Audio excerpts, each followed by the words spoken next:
साथियों नमस्कार। जैसा कि आप लोग कल बताए थे कि आज से T20 मैथ का T20 सीरीज शुरू होने वाला है, उसी में हम लोग कल डिस्कस किए थे कि उसमें एक सात्विक मंत्र चलेगा। सात्विक मंत्र चलेगा जिसमें 10 से 15 फार्मूला चैप्टर वाइज, जैसे कभी अलजेब्रा का, कभी ट्रिगो का, कभी मेंसुरेशन का, या कुछ कॉन्सेप्ट जैसे परसेंटेज का, वर्क एंड टाइम का, इस तरह का कुछ कॉन्सेप्ट डेली आपको 5 से 10 मिनट आपको बताया जाएगा और क्लास में ही कोशिश करेंगे कि उसको याद करवा दिया जाए। इससे क्या होगा कि आपको सारा फार्मूला एकदम से दिमाग में आ जाएगा और एग्जाम में कोई भी फार्मूला आपको ऐसा नहीं होगा कि मिस होगा कि हाँ फार्मूला नहीं याद होने से क्वेश्चन छूट जाए, ऐसा नहीं होना चाहिए। तो उसी कड़ी में आज हम लोग देखते हैं अलजेब्रा का कुछ फार्मूला हम लोग देखते हैं। तो आइए शुरू करते हैं हम लोग अलजेब्रा का कुछ फार्मूला के साथ। एकदम बेसिक से हम लोग फार्मूला को देखते हैं, जिससे कि आप लोग पहले से भी पढ़ते आ रहे होंगे। a प्लस बी का whole square, a plus b का होल स्क्वायर इक्वल टू क्या होता है, a square plus b square plus 2ab, a square plus b square plus 2ab। अब आगे देखिए a माइनस बी का होल स्क्वायर इक्वल टू क्या होता है, a square plus b square minus 2ab। यहाँ पे प्लस था तो प्लस 2ab, यहाँ पे माइनस है तो माइनस 2ab। आगे देखिए a प्लस बी का whole square plus a minus b का होल स्क्वायर। जब ये दोनों को हम लोग सोल्व करते हैं तो ये आएगा 2a square plus b square, 2 bracket के अंदर a square plus b square. फिर नेक्स्ट देखिए a प्लस बी का whole square minus a minus b का होल स्क्वायर इक्वल टू क्या होगा, जब इसको कैलकुलेट हम लोग करेंगे, जब सोल्व करेंगे a प्लस बी का whole square minus a minus b का होल स्क्वायर, जब इसको सोल्व करेंगे तो आपका आएगा 4ab। तो ये इस तरह याद हो जाने से क्या होगा कि कभी कभी डायरेक्ट इसी तरह का क्वेश्चन ही दिया रहता है, तो तुरंत आपको पूरा कैलकुलेट या पूरा सोल्व करने का आवश्यकता नहीं पड़ेगा। आप तुरंत 4ab करके क्वेश्चन को सोल्व कर सकते हैं, इससे समय का आपका बचत होगा। आगे आइए a square minus b square, a square minus b square equal to क्या होता है, a plus b into a minus b. ये पहले से आप लोग पढ़ते आ रहे होंगे, a plus b into a minus B.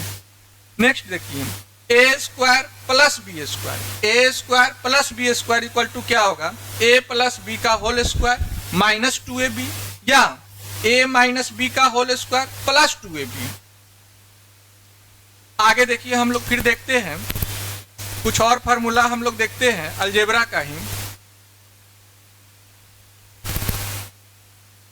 a plus b का whole cube, a plus b का होल क्यूब इक्वल टू क्या होता है, a cube plus 3a square b plus 3ab square plus b cube होता है।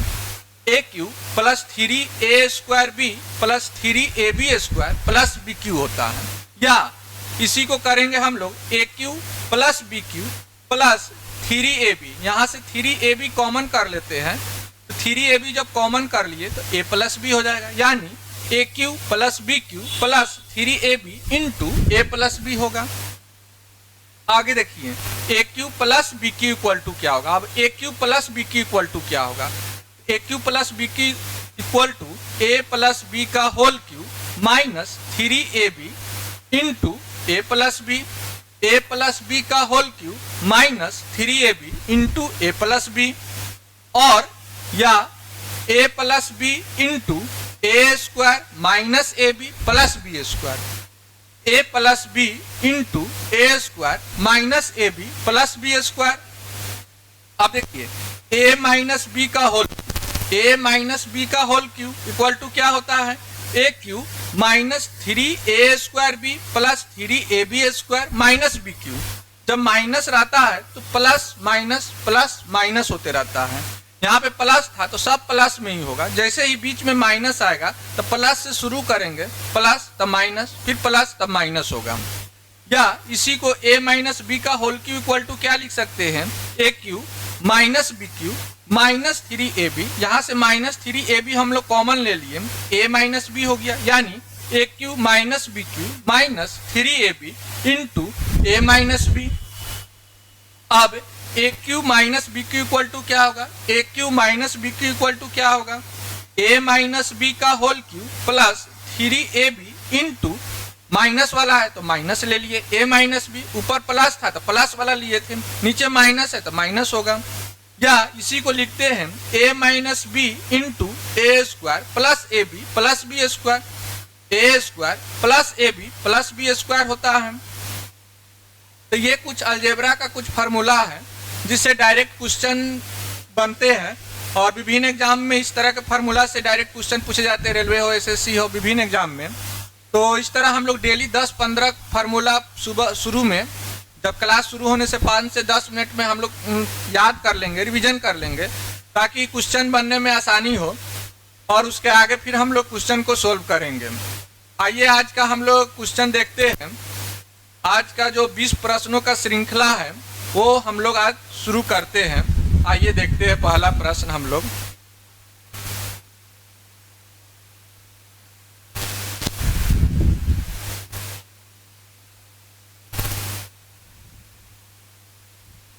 आज हम लोग पहला प्रश्न देखते हैं।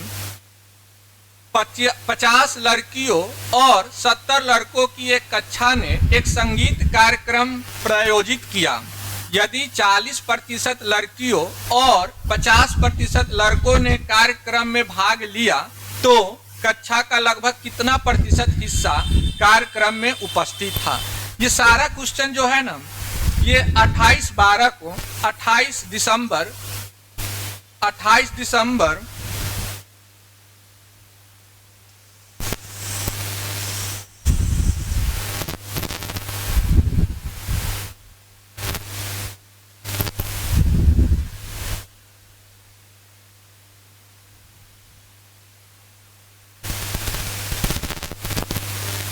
ये सारे क्वेश्चन जो आज का क्वेश्चन है ये 28 दिसंबर 2020 को आरआरबी एनटीपीसी द्वारा जो एग्जाम हुआ था उसी एग्जाम में ये सारे प्रश्न पूछा हुआ प्रश्न है।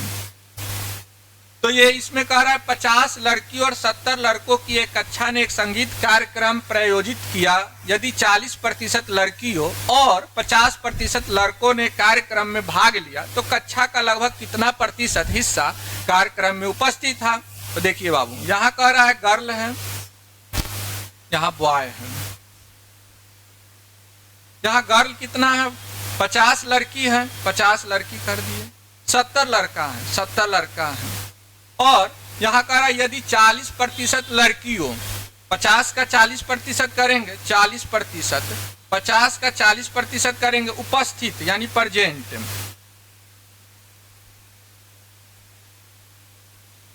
50 का 40% करेंगे तो कितना हो गया, 20 हो गया।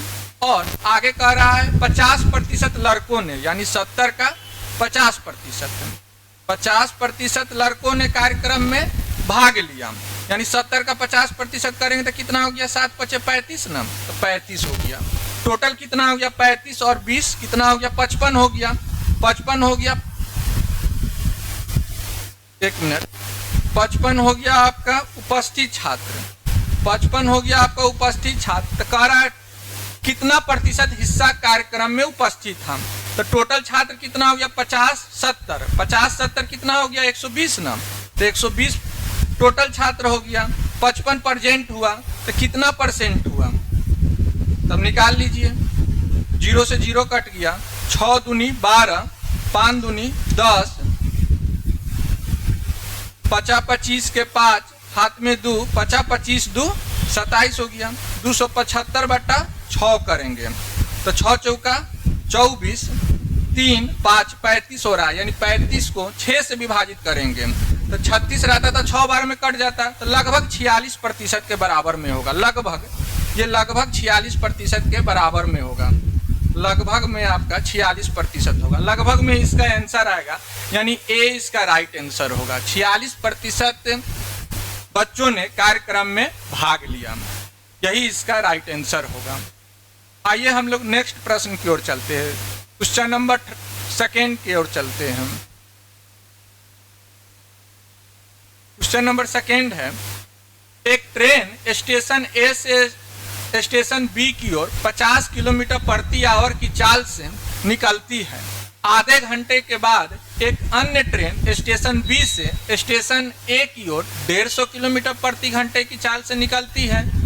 दोनों स्टेशनों के बीच की दूरी 725 किलोमीटर है। जिस स्थान पर दोनों ट्रेनें मिलती हैं उस स्थान की स्टेशन ए से दूरी कितनी होगी? तो एक स्टेशन हो गया ए और एक हो गया बी हो गया। स्टेशन ए स्टेशन बी, यानी ए स्टेशन हो गया, एक बी हो गया। अब देखिए यहाँ से क्या कर रहा है, यहाँ से 50 किलोमीटर प्रति आवर की चाल से एक ट्रेन निकलती है, 50 किलोमीटर प्रति की चाल से, और इधर से जो ट्रेन है ना निकलती है वो 150 किलोमीटर प्रति आवर की चाल से निकलती है, 150 किलोमीटर प्रति आवर की चाल से निकलती है। लेकिन क्या कह रहा है, ये कब निकलती है? जब ट्रेन ए आधा घंटा चल जाती है। तो आधा घंटा में, 1 घंटा में 50 किलोमीटर चलती है, तो आधा घंटा में कितना किलोमीटर चल जाएगा? 25 किलोमीटर चल जाएगा बाबू। और टोटल दूरी कितना है ट्रेन के दोनों स्टेशन के बीच की दूरी? 725 किलोमीटर है। अब ए तो 25 किलोमीटर चल दिया, तब टोटल दूरी कितना बचा? 700। 700 शेष दूरी बच गया। मिलने में लगा समय क्या होता है? कुल दूरी बटा सापेक्ष चाल होता है, सापेक्ष दूरी बटा सापेक्ष चाल। अब देखिए सापेक्ष चाल कितना हो गया? 150, 50 कितना हो गया? 200 ना, तो 200 हो गया। अब देखिए इसको काटेंगे तो क्या होगा? 7/2 घंटा में, यानी 3.5 घंटा में, 3.5 घंटा में दोनों ट्रेन मिलेगी। अब लेकिन पूछ रहा है क्वेश्चन, जिस स्थान पर दोनों ट्रेनें मिलती है उस स्थान की स्टेशन ए से दूरी कितनी होगी? स्टेशन ए से दूरी पूछ रहा है। तो ये तो 50 के चाल से चल रहा है ए ट्रेन, तो 50 तो 3.5 घंटा में कितना? तो 7/2, यानी 2 से काटेंगे तो 25 बार में 25 सत्ते कितना हो गया? 175। 175 तो ये चलेगा, और पहले से 25 किलोमीटर ही चल चुका है, तो पहले से 25 किलोमीटर चल चुका है, यानी 25 किलोमीटर और इसमें ऐड कर दें। ये कितना हो जाएगा? यानी 200 किलोमीटर दूरी तय करेगा ट्रेन ए। ट्रेन ए है ना, 200 किलोमीटर दूरी तय करेगा। यानी इसका राइट आंसर कौन सा हो जाएगा? Option number C. Option number C इसका राइट आंसर हो जाएगा। तो आज के लिए इतना ही रखते हैं, फिर हम लोग कल मिलते हैं कुछ और नए प्रश्नों के साथ। तो अभी के लिए इतना ही। Thank you so much.